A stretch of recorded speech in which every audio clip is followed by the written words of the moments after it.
Salve galera, bem-vindos a mais um vídeo aqui no canal, mas primeiramente gostaria de pedir o seu like, que é muito importante. Deixa seu like aí, que ajuda demais o engajamento do canal, e também se você puder se inscrever, a sua presença aqui é muito importante, tá? Deixe seus comentários também durante o vídeo aí, depois, tanto faz, se você achar melhor. Deixe seu comentário que eu gostaria de saber sua opinião é muito importante aqui. Vamos ao primeiro vídeo, testando conteúdos novos aí, galera, coisa que eu tinha falado no vídeo anterior. Eu vou começar a trazer mais outros assuntos, outras coisas que eu gosto de conversar, outras coisas que fazem parte de mim, né? Também, além da música, mas a música não vai sumir aqui do canal, podem ter certeza, porque a música é uma das coisas mais importantes da minha vida. Mas a gente vai fazer um react aqui muito interessante do nosso querido professor aqui, Paulo Cruz, tá? Paulo Cruz eu conheci lá no Flow, né? Ele tinha o Noir, acho que era o Noir.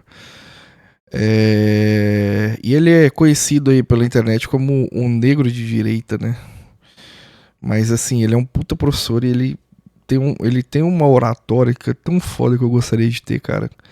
Mas eu não tenho conhecimento dele também, não me encaminhei, né? Me encaminhei a ter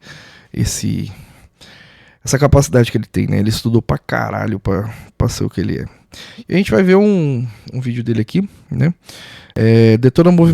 Paulo Vieira detona movimento negro. É uma análise e a gente vai assistir aqui, vão comentando em cima durante o vídeo, beleza? Então bora pro vídeo. Bem-vindo ao meu canal no YouTube, eu sou o professor Paulo Cruz. Já quero dizer, se você não se inscreveu nesse canal, que você se inscreva, que você deixe aqui seu comentário, que você clique no sininho para receber as notificações. Segue lá, galera. Que você deixe o seu like para que esse canal cresça e apareça. Então, vamos lá. No último dia 8 de maio, estreou a nova temporada do podcast Mano a Mano. Podcast Mano a Mano do Mano Brown, exclusivo Spotify, que é apresentado pelo Mano Brown, do Racionais MCs, né? Uma das figuras mais importantes aí da cena do rap.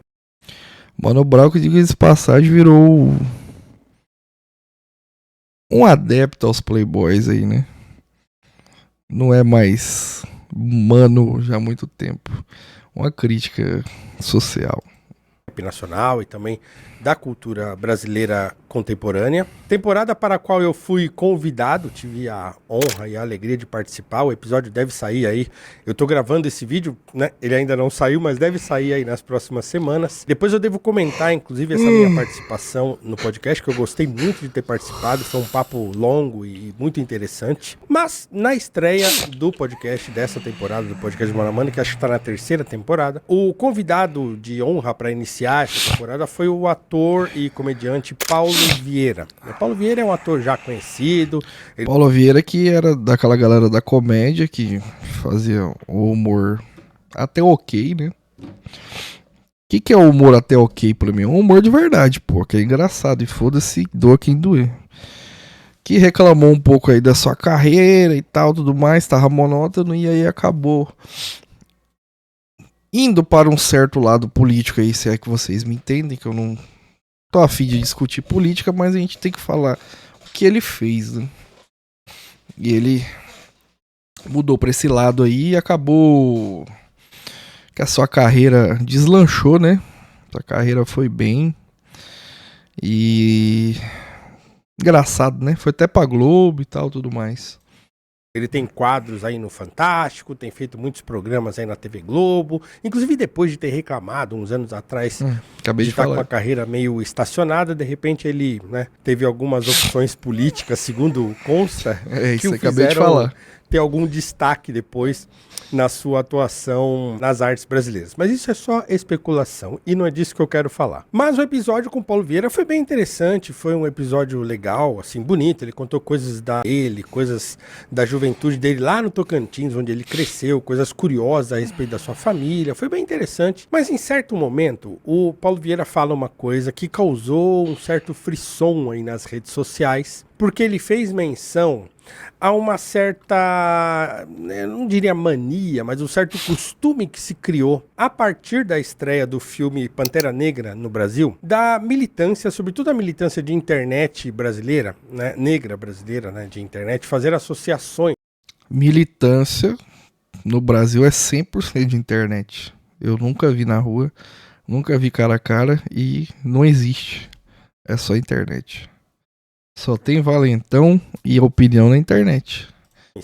Entre Wakanda e um tipo de orgulho, de representatividade negra, de modelo negro de virtude, se baseando em Wakanda. Então, tem aquele costume de no Twitter, nas redes sociais, falar, é o porteiro de Wakanda, porque Wakanda é isso, Wakanda é aquilo. Então, o Paulo Vieira, nessa participação no podcast do Brown, ele fala que ele não gosta dessa associação, né, e de essa espécie de ligação entre o Wakanda, que parte da militância brasileira faz para acessar, digamos assim, o continente africano. Então, o acesso imaginário ao continente africano por essas pessoas é feito através desse imaginário criado pela Marvel, né, e pelo Pantera Negra, que é uma criação do Stan Lee e que se tornou, obviamente, na mão do Ryan Coogler, que é um diretor negro americano, um filme que fala muito fortemente a cultura negra americana, mesmo porque ele fez um casting, né, negro e escolheu não só roteiristas, mas também figurinista negra. Aliás, a figurinista que ganhou o Oscar pelo figurino de Pantera Negra, que é de fato soberbo, muito bonito e tal. Então, é um filme que, sim, cria um imaginário de cultura negra ligado a uma África imaginária também, mítica, né? Que seria uma África opulenta, rica e, né, cheia de tecnologia e tal. Bom, eu não preciso falar aqui porque... Que é bem utópico, né? Vide a nossa realidade aí, de verdade, né? É como se eles, de certa forma, via cinema, eles quisessem falar assim, ó, a gente ferrou com os caras a vida inteira. Mas lá no fundinho, escondido por motivos que tem lá no filme, existem negros inteligentes, super desenvolvidos, eles são os mais desenvolvidos, mas eles nunca quiseram aparecer. Você já deve ter assistido Pantera Negra e sabe do que eu tô falando. Mas, voltando ao Paulo Vieira, ele disse que ele achava ruim esse tipo de associação. Por quê? Porque, segundo ele, a nossa ligação com o continente africano tem muito mais a ver, obviamente, com a questão da escravidão, do tráfico no Atlântico e toda a coisa hedionda que foi o sequestro de africanos no continente africano e trazidos para cá num contexto escravista, do que propriamente com essa África mítica, imaginária, criada como se a África fosse uma coisa só, né, e não uma série de mais de 50 países, né? Então ele fala que ele não gosta disso, né, e que a nossa ligação com a África é de outra natureza e que deve ser buscada, então, de outra maneira. Isso gerou críticas a ele nas redes sociais, com as pessoas dizendo, não, mas o que ele não está percebendo é que, primeiro, o movimento negro que ele menciona na sua crítica não é uma coisa monolítica. Então todo militante negro faz essa defesa, né? Quando você usa o termo movimento negro, você tem que falar da pluralidade de movimentos negros, mas quando eles próprios se referem ao movimento negro, eles se referem como se fosse uma coisa monolítica, mas tudo bem, esse também não é o assunto desse vídeo. Mas o fato é que ele sofreu críticas por criticar essa ideia de Wakanda, porque ela é uma ideia muito sedimentada nas redes sociais, né? Então existe uma web militância negra nas redes sociais que faz essa referência com uma certa frequência. Então ele não está errado em fazer esse tipo de crítica, porque não é incomum ver esse tipo de associação quando se trata, sobretudo, dessa militância de redes sociais. Óbvio que os movimentos negros organizados, as entidades de movimentos negros, elas não estão nesse diapasão, né? Eles não fazem essa referência, mas essa é uma referência de um ativismo de internet que é bastante presente. Agora, o meu ponto é outro, tá? Eu queria fazer uma observação que eu considero importante a esse respeito, porque ela dialoga com outro vídeo meu que eu já fiz aqui nesse canal e outras vezes em que eu falei desse assunto, já escrevi sobre isso, que é justamente essa construção de uma identidade negra brasileira associada a figuras americanas, figuras de proeminência nos Estados Unidos, sobretudo. Então, quando você pega, é mais fácil você encontrar exaltação brasileira, né, quando se trata de figuras negras. A Malcolm X, a Martin Luther King Jr., né, a Mandela até lá na... Inclusive muito no rap e no trap. No trap não, porque trap é só droga e ostentação e chifre. Trap é o sertanejo universitário do rap. Eu não me lembro, cara, de... Tem alguma coisa assim... Alguma coisa não, né? Tem uma música do DK47. Caralho, eu já até fiz react aqui no canal. Que ele fala muita referência de negros brasileiros e de história brasileira na música. Tem muito rapper bom que faz isso, mas a grande maioria realmente é focado nos movimentos e figuras negras de fora do Brasil, realmente. Na África do Sul, do que propriamente as figuras negras brasileiras. Porque, obviamente, criou-se no Brasil um ódio à nossa história, à nossa cultura, a tudo que se relaciona à história brasileira, inclusive no contexto da escravidão e no contexto do século XIX, onde excelentes figuras negras surgiram, apareceram, se destacaram. Tudo isso, pelos nossos historiadores, pelas nossas escolas, por tudo que a gente passa, eu também falei disso num vídeo anterior, que vai estar o card aqui para você poder assistir se não assistiu. Tudo isso foi criado por quê? Porque gerou-se ao longo dos últimos, 40, 50 anos, um ódio à história brasileira. Inclusive a essas figuras notáveis da história brasileira, figuras negras importantíssimas da nossa história, que foram relegadas ao esquecimento, ou a um papel secundário, ou a um papel menosprezado. Por quê? Primeiro porque muitos deles eram monarquistas, tinham ligações com a coroa. Segundo porque foram abolicionistas e aí julgam que a abolição não foi lá essas coisas. É um outro erro que se comete. Todo 13 de maio esse assunto volta, falam que a abolição não foi o que deveria ter sido e tal. Tudo uma grande mentira, uma grande bobagem, inclusive envolvendo figuras proeminentes da antropologia e da historiografia brasileira, como a Lilia Schwartz, por exemplo, que dias atrás falou sobre a miscigenação. Então, difamações sobre a miscigenação brasileira, como se ela tivesse sido fruto de estu, não preciso falar o termo aqui, você também deve ter visto essa notícia. Tudo isso. Inclusive, tinha amigos meus negros que usavam esse termo sobre... Como que eu posso não foder o meu vídeo falando que o escravo negro era convidado a deitar com as brancas porque as brancas tinham tesão no escravo. Já ao contrário, era obrigado. Se é que vocês me entendem. Porém, não podemos generalizar, porque depois da abolição, todos foram livres e todos se relacionaram de acordo com as suas escolhas.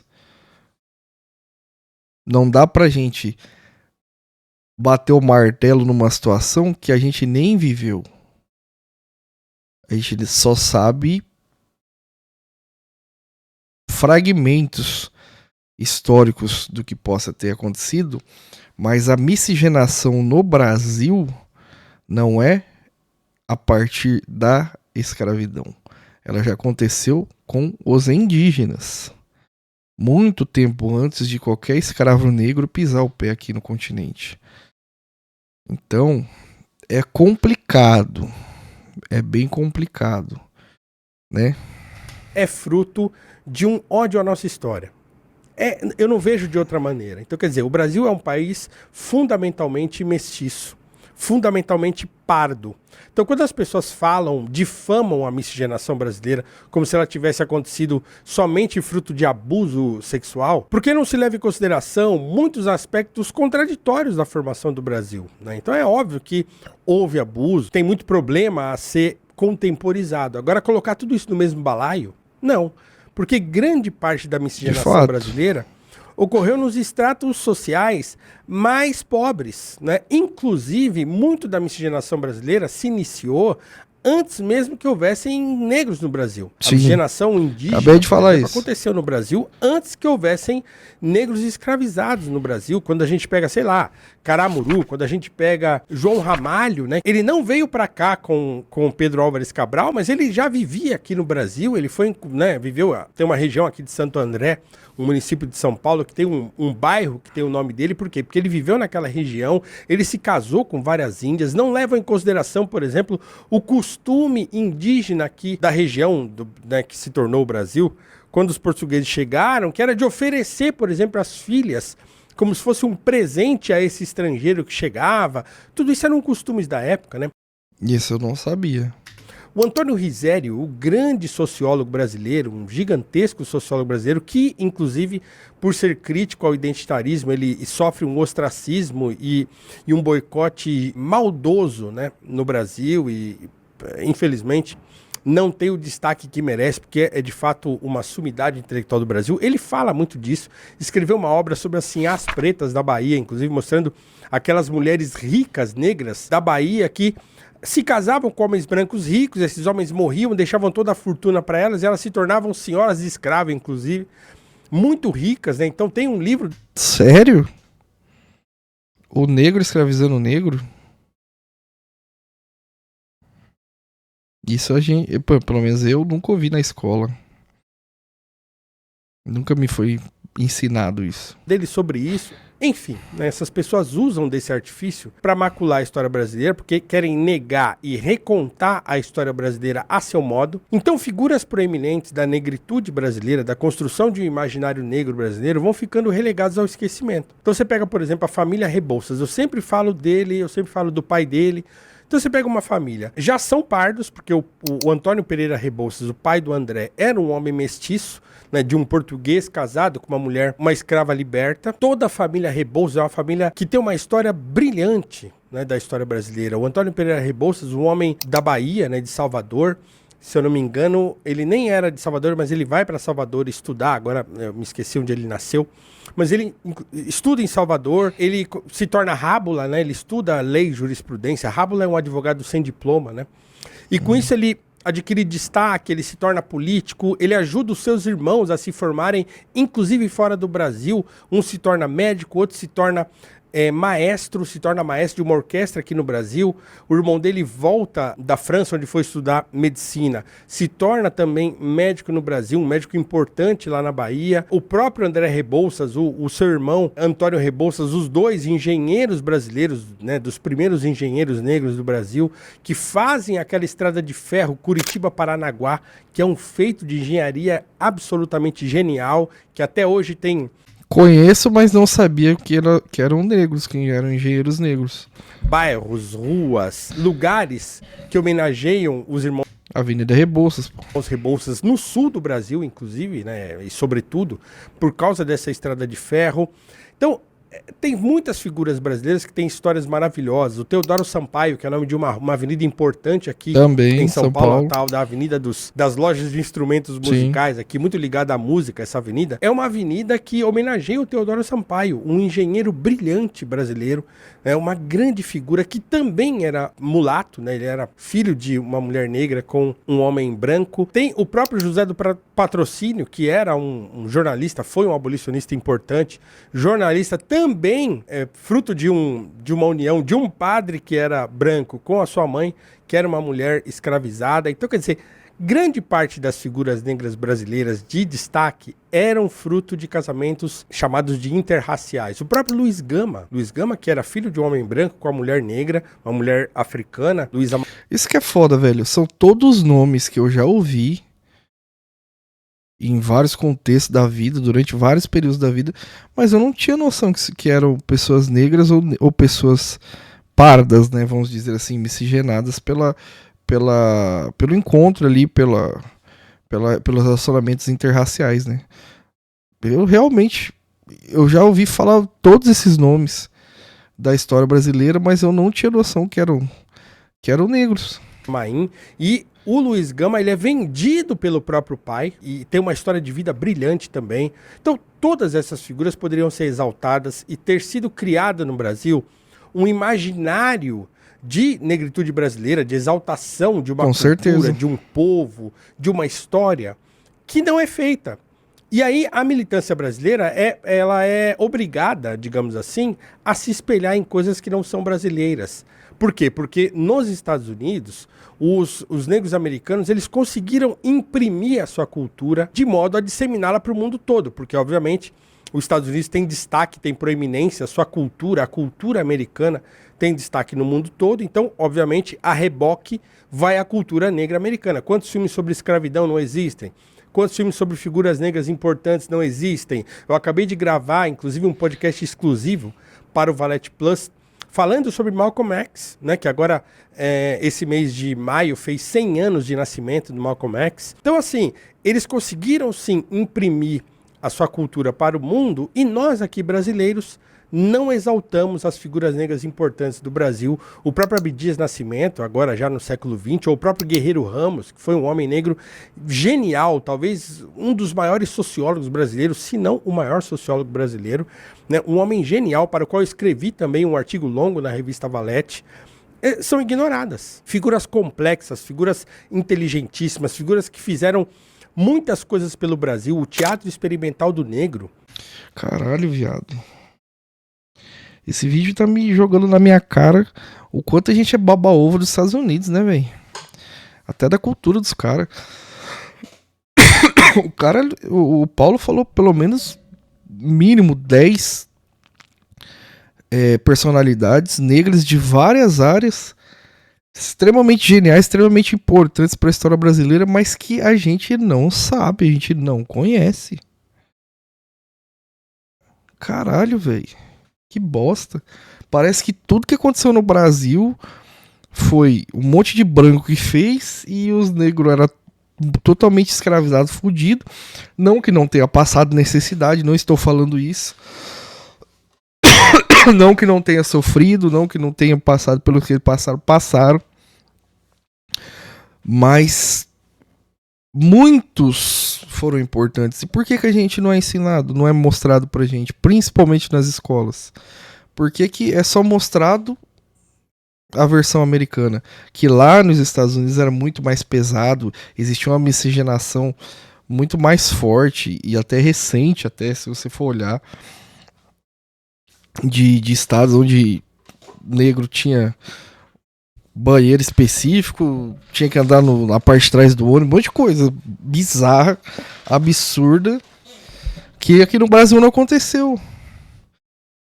Porque a gente não conhece o que aconteceu no Brasil, a gente não conhece a história do Brasil.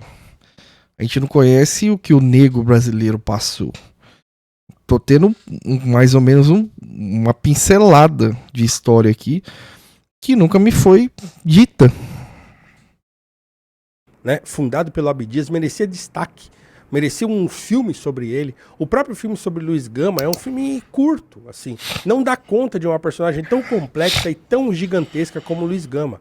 Então a gente fica, né, sem referência e a gente se vê obrigados a importar referências que chegam a nós com mais força do que as nossas próprias referências brasileiras. Então quando você pega no Brasil... Tá, aí eu vou ter que fazer uma crítica ao cinema brasileiro, que eu vou ter que dar uma de vinheteiro aqui, né, velho? Porque é foda, mano.